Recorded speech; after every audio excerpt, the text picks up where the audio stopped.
Hello everyone, first of all good afternoon to everybody. नए video lecture के साथ एक बार फिर आपका स्वागत है। आज का लेक्चर उन स्टूडेंट के लिए है जिन्होंने इंग्लिश सीखना शुरू किया है। आई मीन टू से आज के बेसिक इंग्लिश स्पीकिंग कोर्स में आपका स्वागत है नए वीडियो लेक्चर के साथ। और आज के लेक्चर में आप जो है सीखेंगे वर्ब टू बी के अंतर्गत use of is are am, जहां से हम कह सकते हैं एक तरह से इंग्लिश ट्रांसलेशन की शुरुआत होती है। तो जो स्टूडेंट इंग्लिश सीखने की शुरुआत कर रहे हैं उनके लिए बहुत ही अच्छा रहने वाला है आज का लेक्चर। आपको वीडियो को शुरू से आखिर तक देखना है और ध्यान से देखना है। चैनल को लाइक करें, सब्सक्राइब करें और बेल आइकन दबाना न भूलें। First of all I am going to tell you about myself. It is me Adesh Sharma from Spoken English Channel and Excellent English Coaching Center Jalalabad. नए वीडियो लेक्चर के साथ एक बार फिर आपका स्वागत है। देख लेते हैं इज, IS इज, इसका मतलब होता है और इसका प्रयोग हम करते हैं ही, सी, इट व अन्य सिंगुलर नंबर के सब्जेक्ट के साथ, यानी कि एक वचन कर्ता के साथ इज मिस है आता है और इसका प्रयोग ही, सी, इट व किसी नाम के साथ करते हैं। कोई नाम तो है वो भी सिंगुलर नंबर में ही काउंट होता है। दूसरे पॉइंट पर आते हैं आर, इसका होता है या हो, या आता है वी, यू, दे व अन्य प्लूरल नंबर के साथ। प्लूरल नंबर कहते हैं बहुवचन, सिंगुलर नंबर कहते हैं एक वचन। आप देख रहे हैं तीसरा पॉइंट एम, हूं, इसका प्रयोग केवल आई के साथ करते हैं। जब हम प्रेजेंट टेंस की बात करते हैं तो एम का प्रयोग केवल एक ही सब्जेक्ट के साथ होता है और वो सब्जेक्ट है आई मीन्स मैं, मैंने, मुझे। ही मीन्स वह, उसने, उसे, इसके साथ इज का प्रयोग करते हैं। वी हम, यू तुम, दे वे, इनके साथ आर का प्रयोग करते हैं। पहला सेंटेंस देखते हैं, वह अमीर है। इसमें वह सब्जेक्ट है वर्ब है, अमीर ऑब्जेक्ट है। ही इज रिच, मतलब हो गया subject plus verb plus object, क्या हो गया ही इज रिच। दूसरा देखते हैं, वह अमीर नहीं है। He is not rich, he is not rich, वह अमीर नहीं है। फिर सेंटेंस, क्या वह अमीर है, ये इंट्रोगेटिव वाक्य है। जिस वाक्य की शुरुआत क्या से होती है उसे इंट्रोगेटिव फर्स्ट टाइप वाक्य कहते हैं। तो क्या के लिए इज एम आर को शुरू में लेकर आते हैं।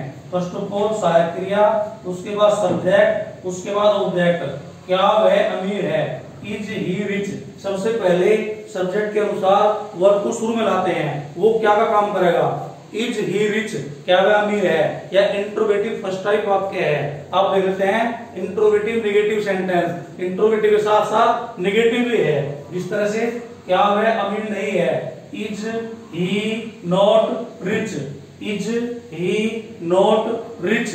इसके बाद देखते हैं इंट्रोगेटिव सेकंड टाइप वाक्य, जिसके बीच में क्या तो कहां का बीच में आता है उसे इंट्रोगेटिव सेकंड टाइप वाक्य कहते हैं। और क्या, क्यों, कहां, कब की अंग्रेजी सबसे पहले लगाते हैं।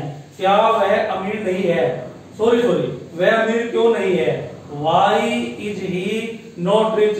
इसमें फर्स्ट टाइप में और सेकंड टाइप में क्या अंतर होता है।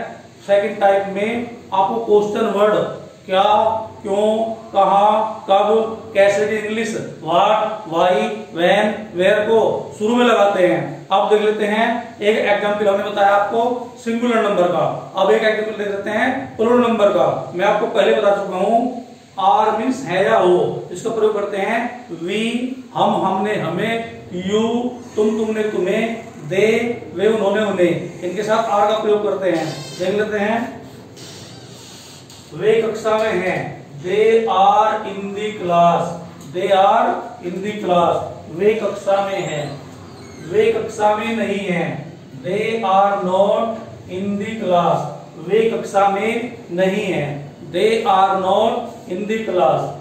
क्या वे कक्षा में हैं, are they in the class, सबसे पहले क्या के लिए वर्ब की फर्स्ट फॉर्म को शुरू में लिखा है, सब्जेक्ट के अनुसार आर का प्रयोग हुआ है तो आर को शुरू में लिखा है, are they in the class. अब देख लेते हैं ऐसा सेंटेंस जो क्या भी है और नहीं भी है।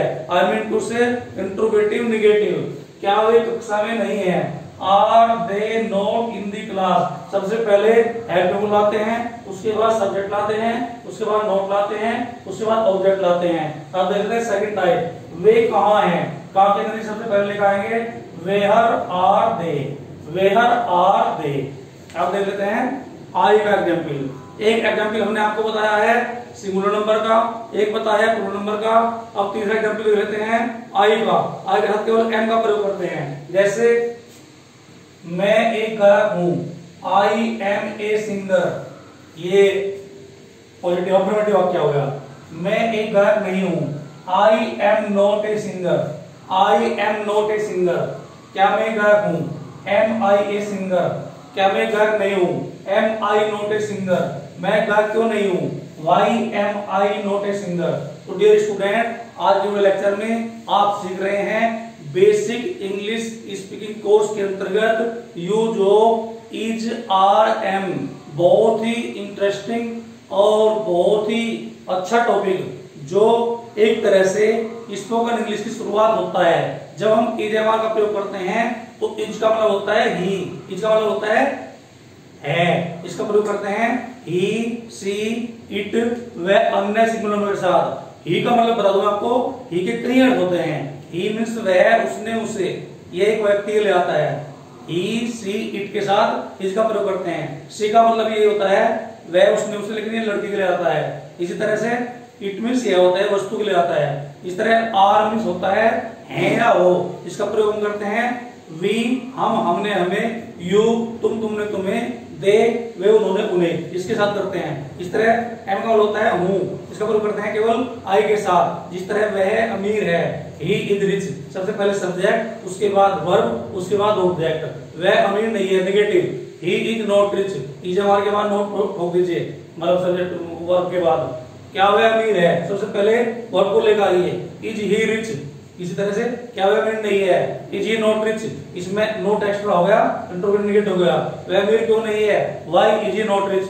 मेरे कहने का मतलब इज का प्रयोग जो है हम इज मींस है, ही, सी, इट या किसी नाम के साथ करते हैं। आर का प्रयोग हम वी, हम, यू, तुम, दे, वे आदि के साथ करते हैं। एम का प्रयोग आई के साथ करते हैं। तो डियर स्टूडेंट, इस तरह की जानकारी के लिए हमारे चैनल को लाइक करें, सब्सक्राइब करें और बेल आइकन दबाना ना भूलें। That's all for the day. Have a nice day.